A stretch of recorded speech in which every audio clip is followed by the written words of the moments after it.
What's good, y'all? Welcome back to the Market Mentor Ventures channel. My name is Dahuda Hunter, aka the Market Mentor. Happy New Year's, happy holidays.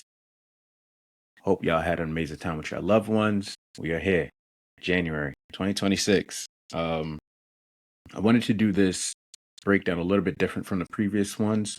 For those of you who do not know, I am a registered nurse, and I've been speaking with a lot of my colleagues about investing, and it kind of surprised me how many of us are, I would say, hesitant. It's not like we don't know about investing, but more so that we're uncomfortable around investing. There's not enough of us talking about investing. And so I wanted to make sure I started off the year with a presentation that will allow people to have actionable steps. Feel like, okay, I can start today. Because one of the main regrets that I hear from a lot of investors is that they wish they started earlier. So the best time to start was really yesterday, but the next best time is today. So we're going to get right into it so that we can get you started investing today. For those of you who also don't know, my little background on me, I started investing back in 2020. I paid off all my loans and then I started investing literally maybe like right at the same time as COVID. And so I've experienced a lot of different cycles just alone within these past 6 years. A lot of experience in a short time frame has allowed me to help others as well build out their portfolios and become comfortable with investing. And that is something that I also do within my Patreon. We have weekly posts, monthly meetings together, discussing the market, staying up to date with everything that's going on. So without further ado, let's get into this presentation. So first things first, this is a very simple framework for you guys to understand without the noise. So what is the stock market? Well, you can think of the stock market like the mall. Those of you who like shopping, think of it like the mall. You go to the mall and there's a bunch of different items throughout the mall that you can buy.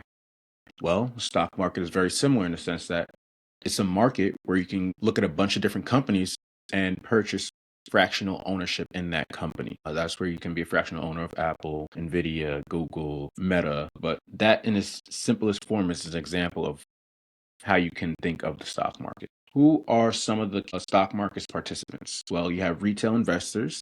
Those are individual investors like myself, you who may be watching right now.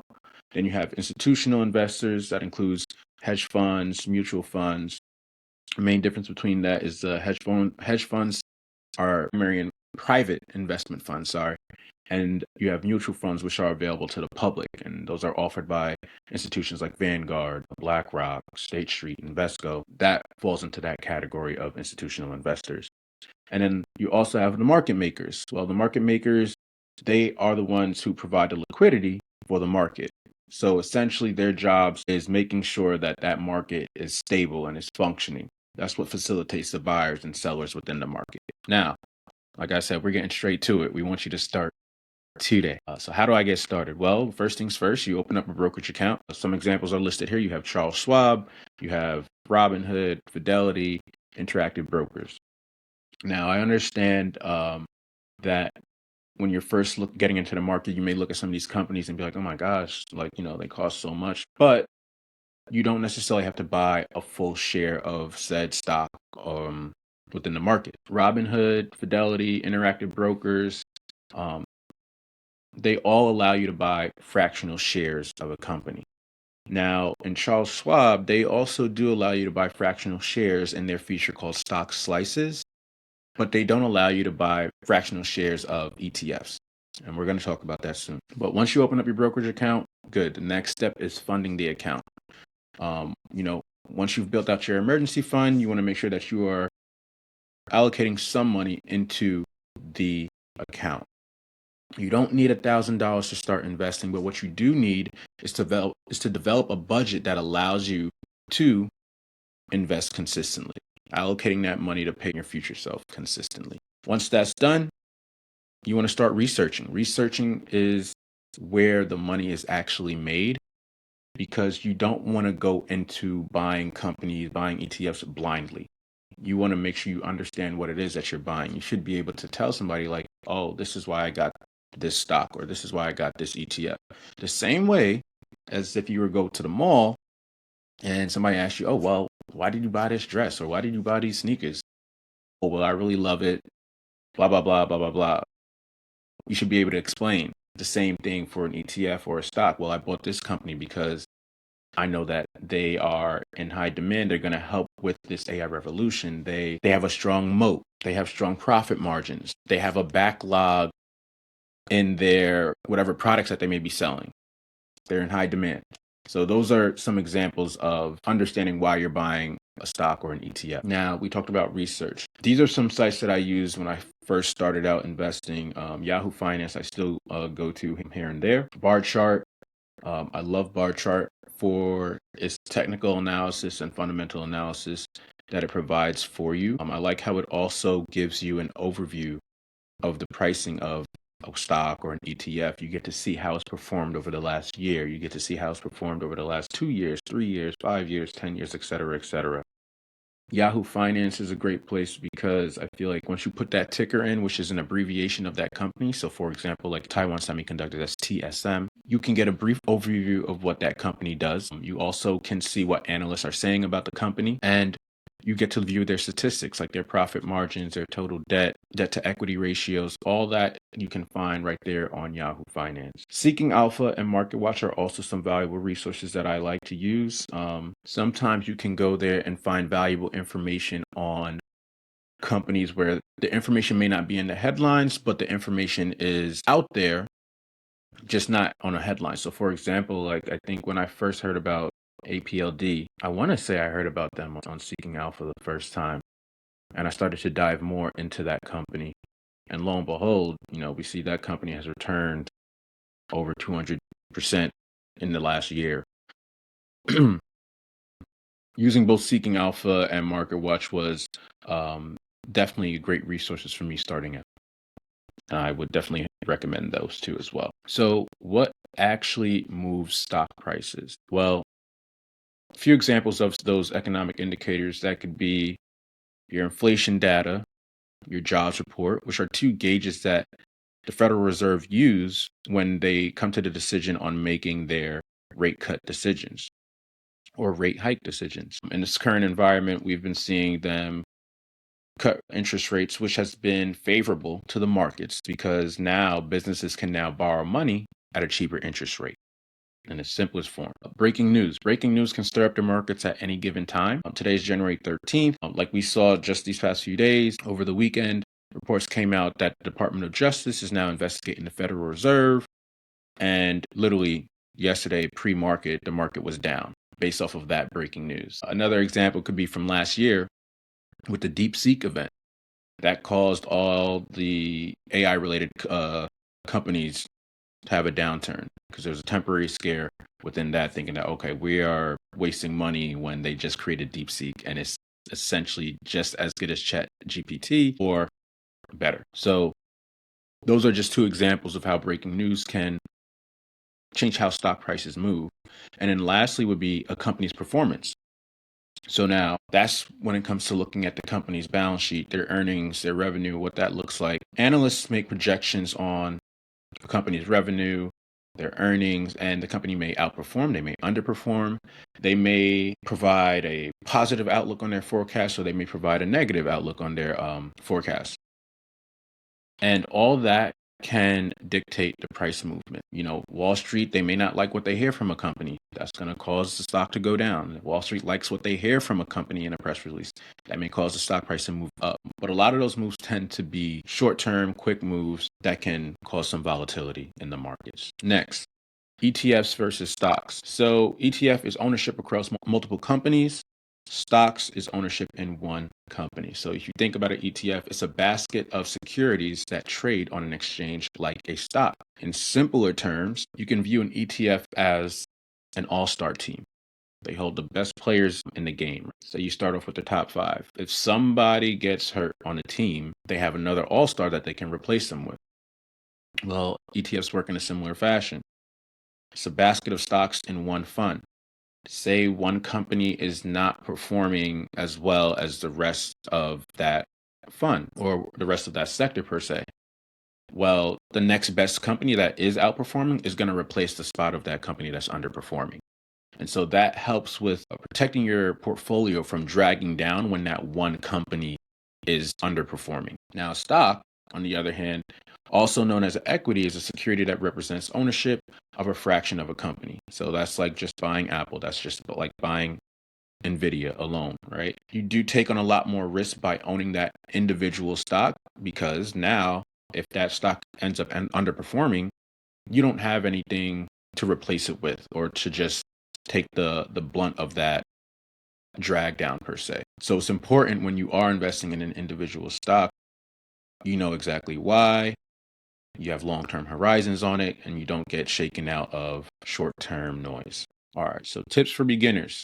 This is for you to get started in the markets today. So consistency beats complexity every time. Less is more. That is the name of the game, right? Start now, start small, invest only what you can afford to lose. And like I said before, you don't need to start with $1,000.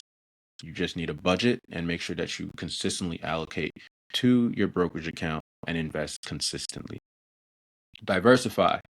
That reduces risk by spreading investments. Now, diversify doesn't mean you own 20 stocks in your portfolio. And I wish I learned that when I first started investing, but hey, you live and you learn and you grow. As simple as buying an ETF, that is an example of you being diversified. You want to make sure that you are staying informed, following the news, studying the markets. Now, I understand as a beginner that can sound overwhelming, but I think it should behoove you to at least maybe each weekend spend like 30 minutes just to stay abreast with what's going on in the market.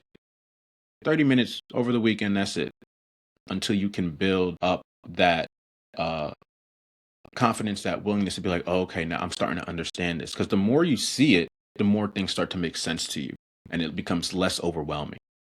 So when it comes to staying informed and studying the markets, I think it's most important is to focus on what matters. What is in high demand? What is going to be driving the AI revolution? What is going to be driving blockchain technology? So whether it's the energy sector that's in demand because we need that to make sure that these data centers can run efficiently, or it's cybersecurity because as technology is advancing, we're at increased risk for more hacks. That's how you have to look at the market when you're studying it. And so I hope this presentation was able to help you feel as though you can start today because you actually can. Investing is not hard. We just live in a time where there's so much information going by. Everybody's on social media talking about it, and it can be overwhelming and it can be complicated just because so many people are talking about it. But if you can just dumb it down and focus on what matters and understand that less is more, you put yourself in a good position to succeed when it comes to investing. So that closes out that presentation. And then we're going to get back to our scheduled program of tapping into the Stock Traders Almanac for 2026. All righty. So here we have it. New year, new Stock Trader Almanac 2026. So just going to read over a few interesting facts that we have for January based off the Stock Traders Almanac. So one thing we've been paying attention to is the first 5 days statistics, right? The last 48 times the first 5 days of the market were finished positive. They were followed by gains 40 times of the last 48. That's an accuracy of 83.3%. But one thing that I also did take note of is that during the midterm election years, that indicator has actually had a poor record. The last 19 midterm years, only 9 full years followed the direction of those first 5 days. Well, again, history doesn't always repeat itself, but it's important to use context as you go about the current environment. And so that's one thing to pay attention to moving forward. This year, we finished the first 5 days at 1.1%. I know last year we finished positive, but it definitely wasn't as strong as this first 5 days, but we still closed out the year last year in the green. Another thing it discusses in the almanac is this January indicator trifecta, which is very interesting. This was invented in 2013, and they used a combination of 3 different indicators, which is the January barometer, which was devised by Yale Hirsch in 1972. And essentially is saying that as January goes, so does the rest of the market. So it's not just talking about the first 5 days, we're talking about the entire month of January. And then it also includes the Santa Claus rally, which no, we did not get a Santa Claus rally last year. So there's that. And then it also and then includes the first 5 days. So when all three of those indicators have been positive, the S&P 500 has went to go up 90.6% of the time with an average gain of 17.2%. So that's a very interesting statistic to take note of. And that's been the case for the last 29 of 32 years. Now, when they are down, any one of them are down, the S&P 500, those results reduce to the S&P 500 being up 60.5% of the times. I mean, those are still good odds that the market is going to be up, even though all three are not showing positive indicators. And that has been the case for 26 out of 43 years. Three of those indicators are down. The S&P 500 has been down 3 out of the 8 years with an average loss of 3.6%. So those are just a few indicators that I've pointed out and found for the month of January based off of the Stock Traders Almanac. So if you guys found this information valuable and it helped you out, it helped make investing feel like you can actually start today, make sure you guys tap in with the Patreon. We go over fundamental analysis and technical analysis within the market. We also take a look at crypto as well, and we help you guys stay up to date with the market. We also provide a lot of tools that you can use to help aid your research. In this day and age where we have AI, it's important that we actually utilize it rather than fear it. But it's also just as important to make sure that we're using it properly. We're not being deceived by any hallucinations that AI may have, because they certainly have hallucinations. And we want to make sure that we're not just using AI to use AI, but we're using AI to aid the research that we are doing and making sure that we have accurate information that we're inputting into the models so that we are getting accurate information back. So I'll make sure to leave the link in the description below, and I'll catch you guys on the next Market Monthly Breakdown. Peace.